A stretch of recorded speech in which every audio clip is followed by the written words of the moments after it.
So, next, and continuing the theme of inner transformation, I'm delighted to welcome Leon VanderPol. He's the founder of the Center of Transformational Coaching, who has worked for decades on the deeper roots of transformation. So, it's wonderful to have you with us here, Leon. Thank you so much. Thanks for having me. I'm just sitting, as I mentioned when I came in earlier, just being in awe of the experience in total. And then after hearing the three of you just paint such a picture. I know we all feel it. I can feel every single person in this room is just sitting in that energy. And I wonder what is left to say. But there is little left to say.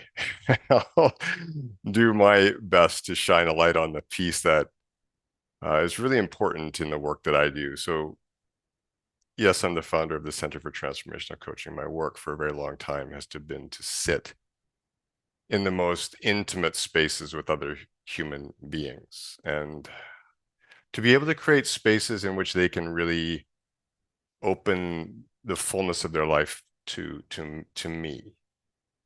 And this is what we teach at the center. There is something extraordinary going on in this world, and you've all been speaking to it. There's a birthing of something. And there are many people who are on what I'm calling a journey of personal awakening and transformation. And it really is a journey.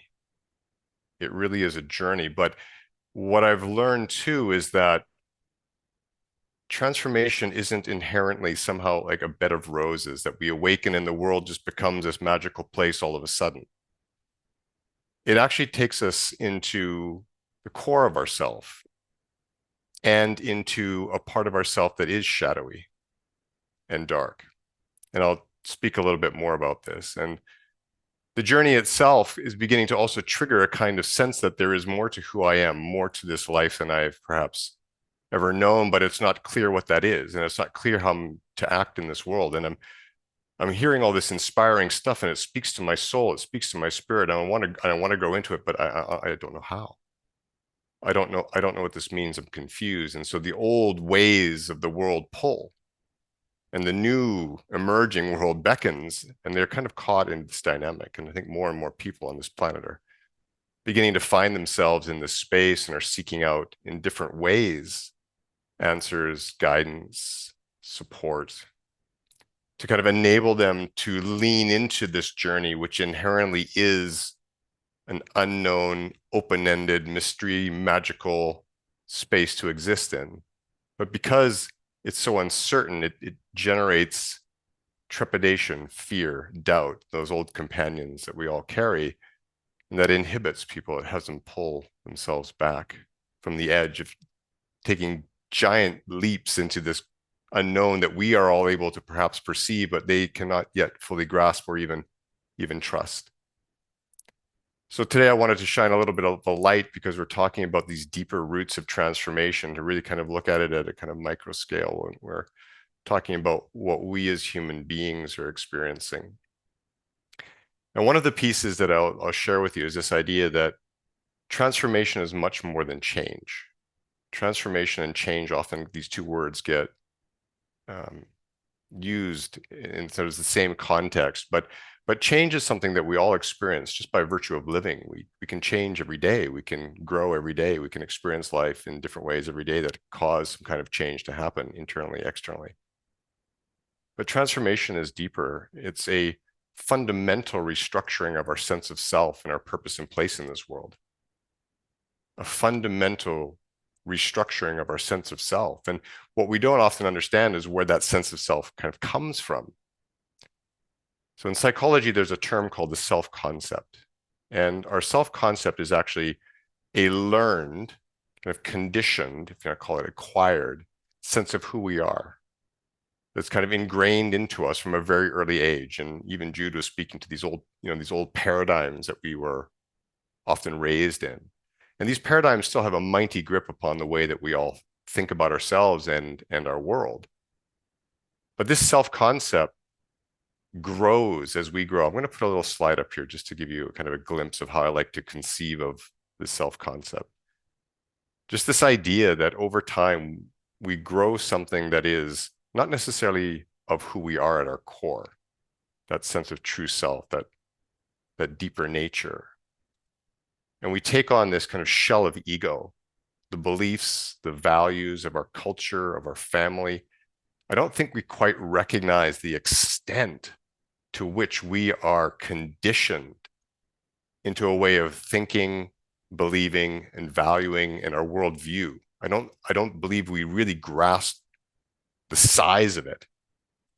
And yet this is so important, I think, when we talk about transformation, is that we begin to really recognize the degree that we have taken on so much that is not necessarily reflective of the essential nature of ourselves, this unlimited spirit, this unified consciousness that is inherently that. And we take on this shell of ego that begins to show us that we can be hurt, that we're not safe, that we need to develop a shell of protection around ourselves, that we need to be independent in this world, independent from each other, stand on our own 2 feet, make it happen. All of that just kind of comes in. And every culture has that. And every society has that. Every family has that in different ways.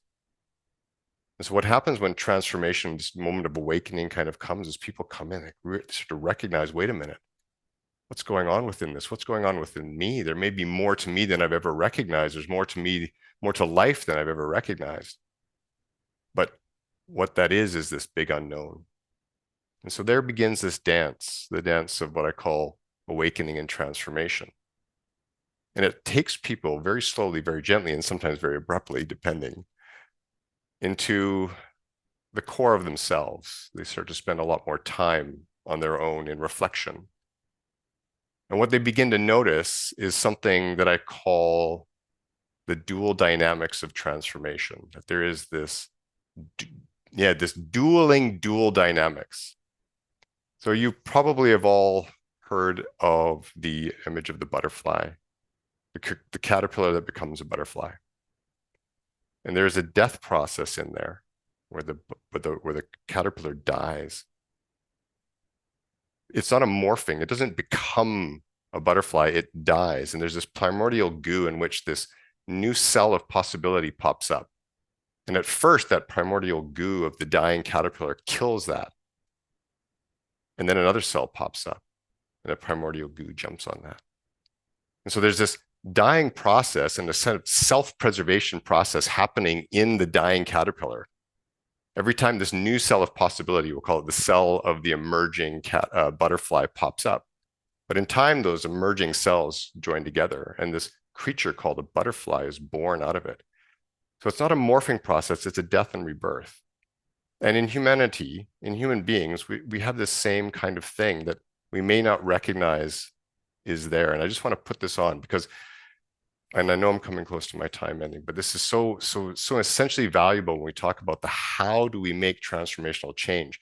For me, it begins so much at an individual level, that when each of us commits to this path within ourselves, to really examining and exploring these dynamics. And so we've got this kind of gravity, I'll call it personal gravity, that holds us back, that keeps us from flourishing into our full self. And it's born of our ego-based self-concept and those layers and layers of crusty old self. And we have this inherent dynamic that is moving us towards an enlightened self, a self-actualized self. And these two are kind of in that interplay of the death and rebirth. They're kind of, going at each other, if you will, or at least you could say the old cells are trying to pull down the emergent.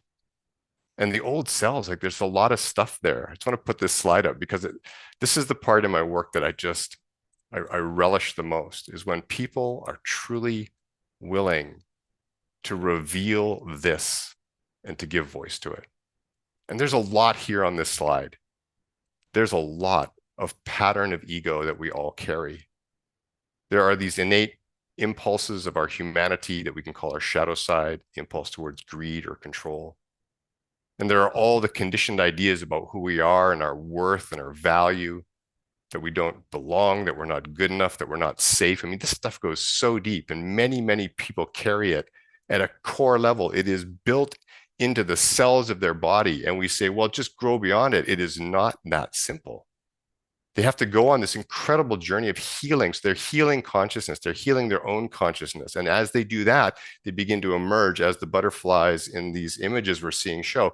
They begin to emerge as that one which is healed, and they can go into the world and truly act from that because they themselves at a core level have reached that space. It emerges of its own accord. You don't have to tell people to see oneness. Oneness reveals itself in the healed mind. And so I just want to share this in closing. Don't ever hesitate to lean in to all of that gravitational stuff in your own life. It may not seem sexy, it may be hard because it is. But I tell you, when you willingly face this with an open heart and in a trust that when you lean in, you will emerge as someone who simply can see the path towards what we are talking about today. It will emerge from you as a natural act of your creative abilities to create unified fields of possibility for others, to create businesses, as Tammy is speaking to, that create extraordinary potentials for others. All of this emerges because you heal yourself. You heal yourself. So I'll end there.